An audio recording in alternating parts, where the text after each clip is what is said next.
এবার প্রাণহানির আশঙ্কা বিশ্বভারতীতে।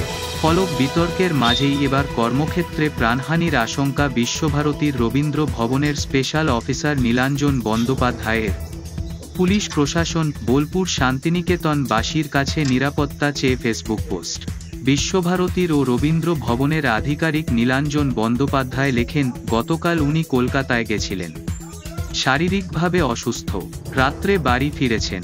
এরই মাঝে বিশ্বভারতীর উচ্চপদস্থ আধিকারিকের নির্দেশ অনুযায়ী দুজন অধ্যাপক তাকে ফোন করে জানান শুক্রবার অফিসে না যেতে, তার পরিবর্তে অন্য কোথাও অফিস করার। খুব স্বাভাবিকভাবেই নীলাঞ্জন বাবু অফিস করবেন, সেই কর্মক্ষেত্রেই তার প্রাণহানির আশঙ্কা করছেন। নিরাপত্তা চেয়ে পুলিশ প্রশাসন এবং বোলপুরবাসী ও অধ্যাপক ছাত্র ছাত্রীদের অনুরোধ জানিয়েছেন আধিকারিক নীলাঞ্জন বন্দ্যোপাধ্যায়।